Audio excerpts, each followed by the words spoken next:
we have our next presenter, Mrs. Abiola Ajoke, presenting on the topic, Characteristics of Low Vision Population in Southeast Nigeria.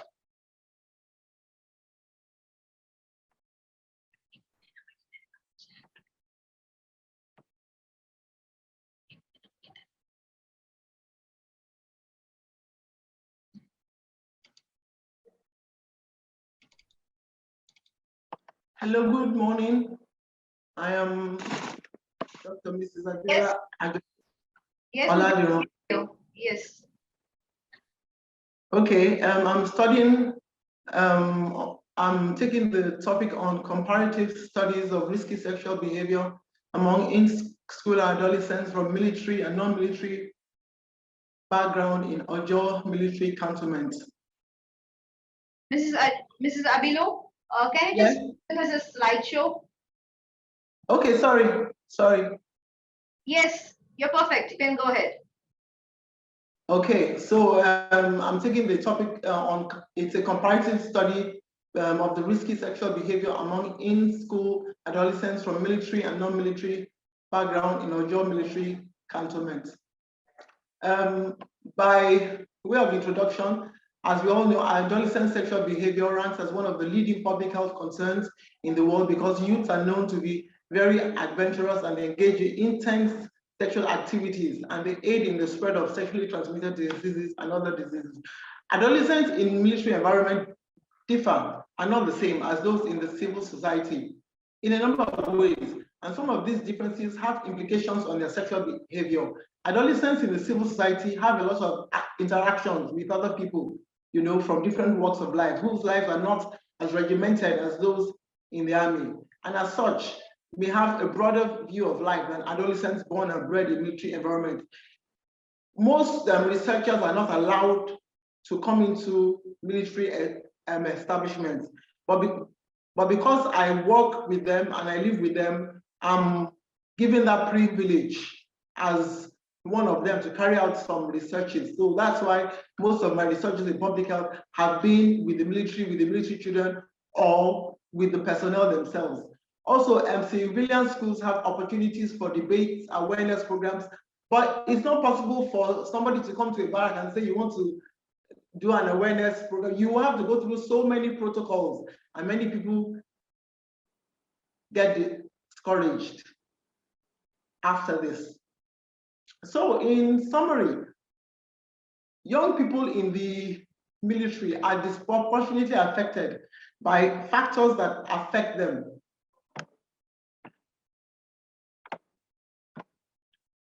By factors associated with unsafe sexual behaviors. This includes the limited use of contraceptives, lack of knowledge about sexually transmitted infections, and lack of access to reproductive health services.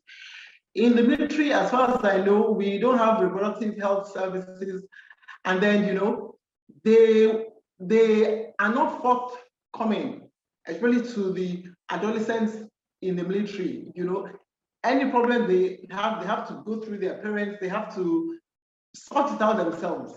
So it's a big problem. Adolescents in military environments face specific challenges that make them a special group on their own. And this is because they have frequent relocations, they move up and down postings, they have large families in overcrowded living quarters, and often have intermittent separations. The mother may not be around, the father may be on posting. So there is a breakup in the family units. They also experience changing peer groups because of the frequent relocation. They are settling down and the father or mother is moved. They all move. So they don't have a connectedness with their peer group members.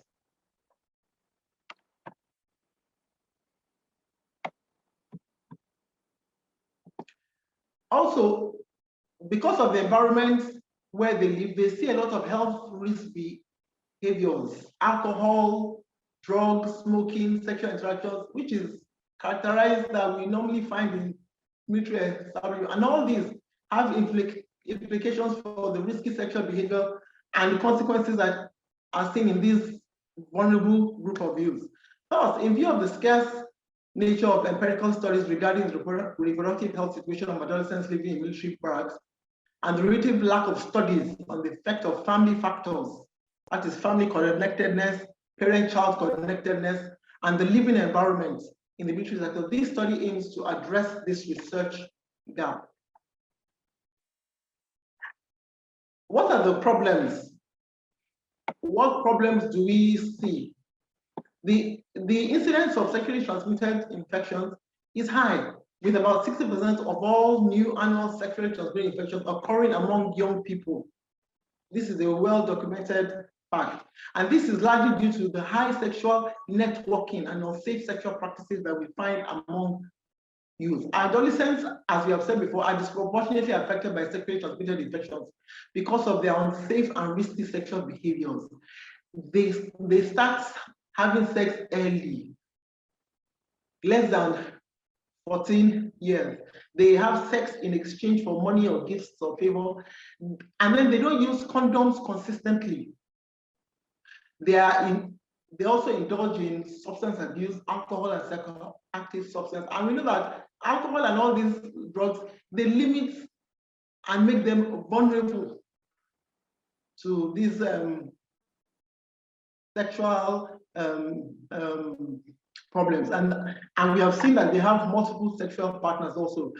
This leads to unplanned teen pregnancies, unsafe abortions, increased risk of HPV, which, as you know, has been linked to cervical cancer, and also the infection of HIV/AIDS. Also, part of the problem is that adolescent girls contribute about 55% of all clandestine abortions in the country.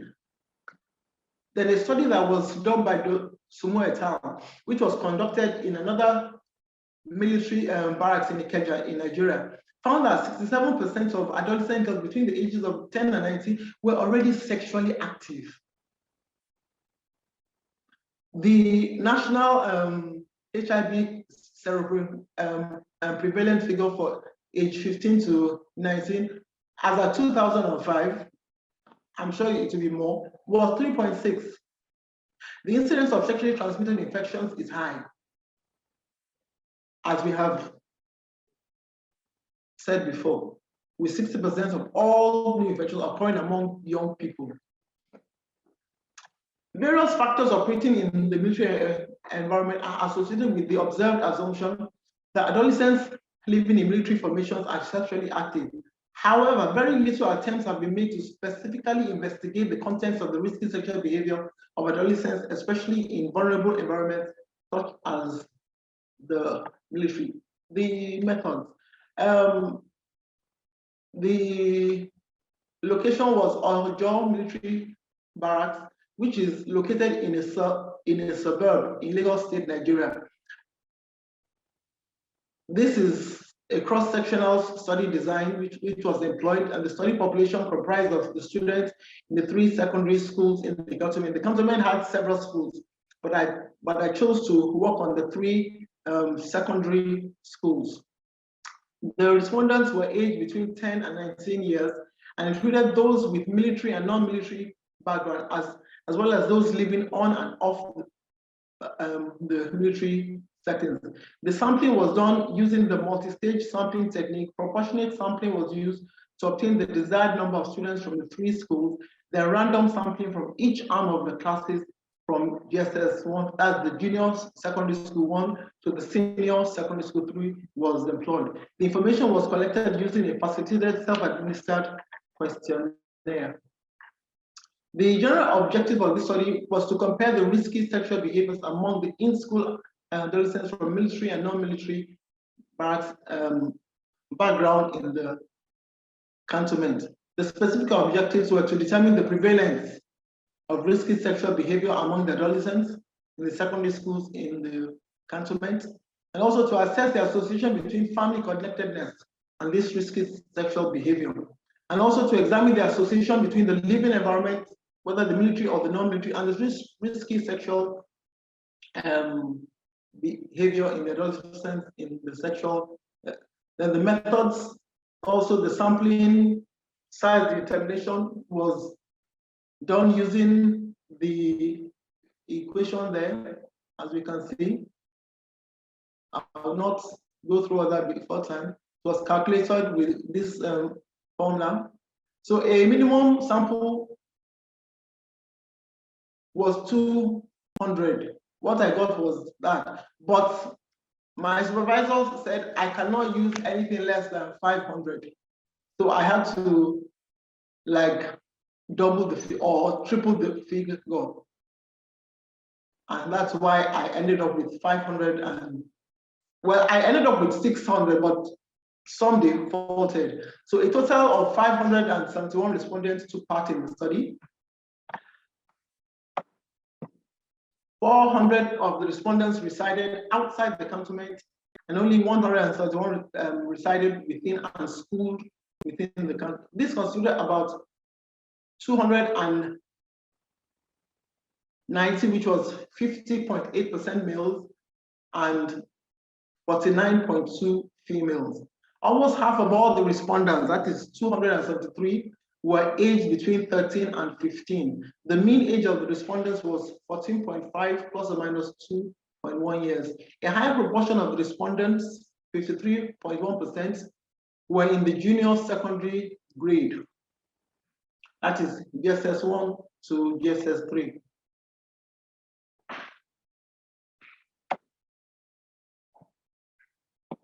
Almost a third of the respondents, representing 184, that is 32.9%, had one of their parents serving in the military.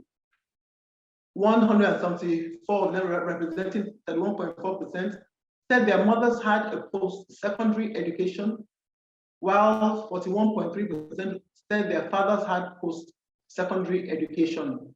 Most of the respondents, representing 86.5%, had both parents living together, and most of them, 90%, 90.4% were from monogamous families, with only 9.6% from polygamous families. This has been shown to be of importance because family connectedness, not just that the parents are there, but that they are connected and they spend time with their children, as has been shown from research that couples that spend time with them, it is not just that they are present in the house or in the home, but that they take time, have family prayers, eat together, ask about the children's welfare, visit them on school, open days, school functions.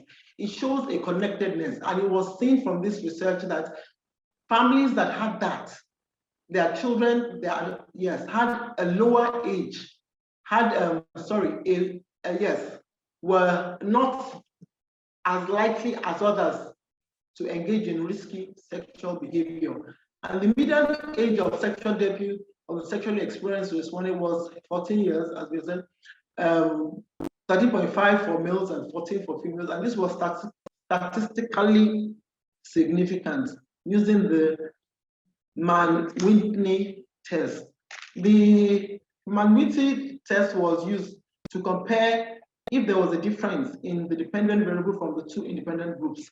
And it compared whether the distribution of the dependent variable is the same for the two groups. Only about 1/10 of the respondents, that's representing 59 persons, which was 10.3%, were sexually experienced in this study. And this was also statistically significant. These are some of the reasons why some of the respondents said that they engaged in sexual activity for the first time. Well, it's also clear. The deeper one represents the males, and the likely ones represent the females.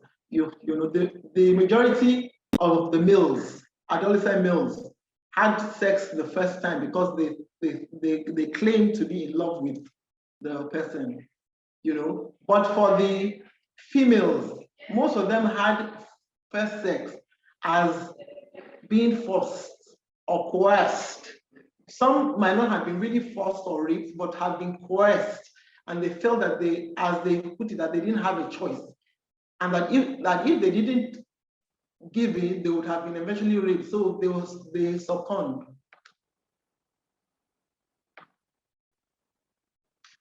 This slide is showing the prevalence amongst, the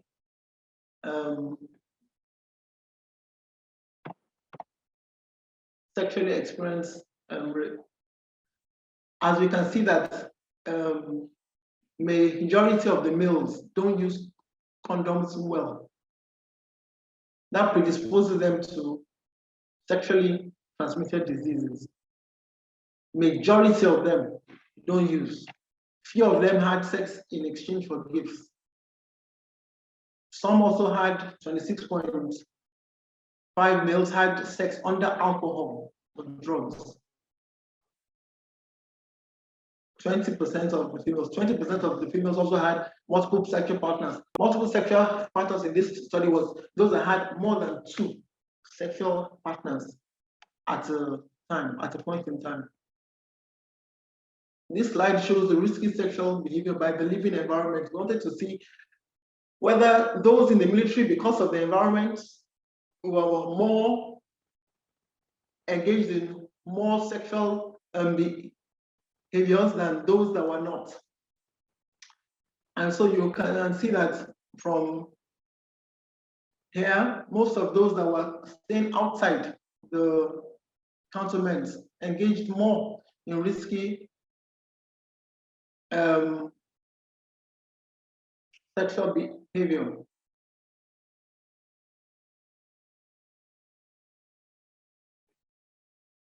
Most of those, 90% of those that were staying in the cantonment had risky sexual behavior against 97.4 that were staying out. So most of those outside the barracks, that lived outside the barracks, had more risky sexual behavior than those that were staying in the barracks.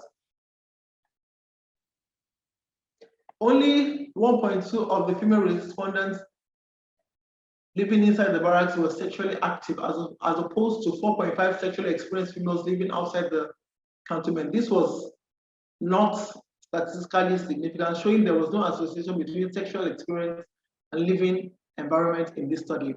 Also, 20.9% of the male respondents living in the cantonment were sexually experienced, as opposed to 15.1% not residing in the cantonment. This was also not statistically significant in this study.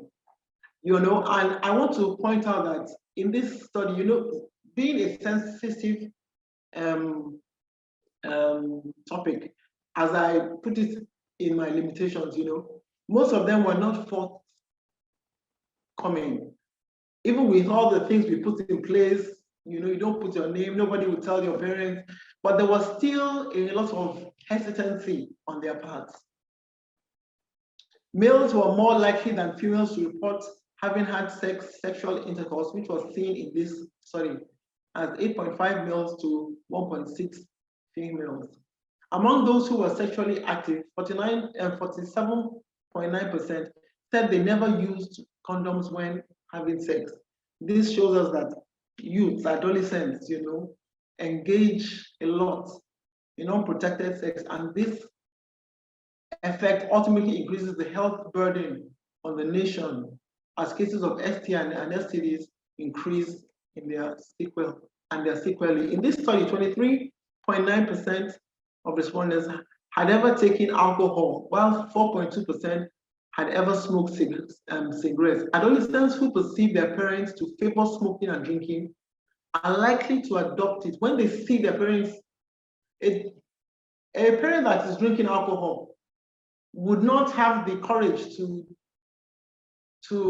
dispel their children from not. It was observed from this study that a greater majority of those who were not connected to their parents exhibited risky sexual behaviors, as opposed to those who were connected to their parents and exhibited risky sexual behaviors. The difference, though, was not statistically significant. Also, it was seen in males that those who were connected to their parents had a 50% chance of later age of sexual debut, the more connected they were, the males, to their parents, the later they initiated sex than those that were not connected. The findings in this regard is in line with the results of other published works. Inferentially, the more connected an adolescent, the more connected an adolescent is to their parents, the later they begin sex, and the less risky sexual behaviors they exhibit, and the more condom contraceptives they use if they are already sexually active.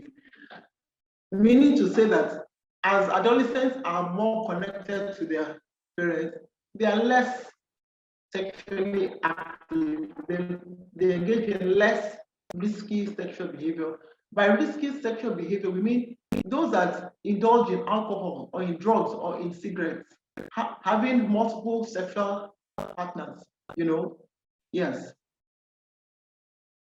Also, when adolescents perceive their mother's disapproval of sex, they tend to refrain. That was also seen in this study. For some, they said they didn't participate. In fact, there was a slide which I didn't put that I asked for those that had not initiated sex, why? Most of them said they wanted to concentrate on their studies. Some said they feared to get pregnant or STIs. Others said they didn't want to disappoint their parents, showing that parent connectivity, if there is a connection, it somehow keeps them. Limitations of the study: sexual behaviors are difficult to measure objectively because they cannot be easily verified.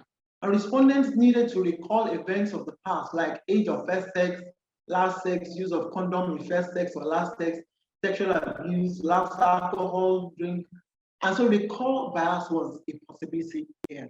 And being a sensitive thing, many of them would not want to, even though we put measures in place to ensure them that nobody can identify them, but what could we do? The study also inquired about other sensitive issues, such as use of hard drugs, which some respondents may not want to be truthful about if they have ever smoked a cigarette or taken hard drugs in the past. Binary logistic regression was initially planned for. However, this multivariate analysis could not be done due to the low frequency recorded on the key variable of interest. Most of them did not respond as we had hoped. But even though we sensed a lot of hesitancy, and this, I must say, is for future studies to find ways to get adolescents and youths to be more proactive about their sexual health. These are my references. In conclusion, the results obtained in this study indicate that the results obtained in this study indicate that they believe that adolescents in military settings engage in more risky sexual behavior than their civilian counterparts may not be completely true. Risky sexual behavior, no doubt, takes place in most military formations due to the nature of soldiers and the environment, but this trend is not really seen in the military adolescents. The median age of sexual debut among the in-school adolescents was 13.5% for males and 14% for females, with a prevalence of risky sexual behavior of 16.9% for males and 3.6% for females. Transactional sex was 13.6% in this study.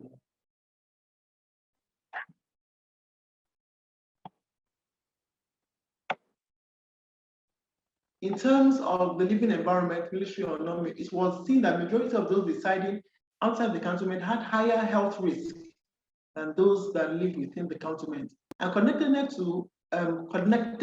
to parents showed none or less friends who indulged in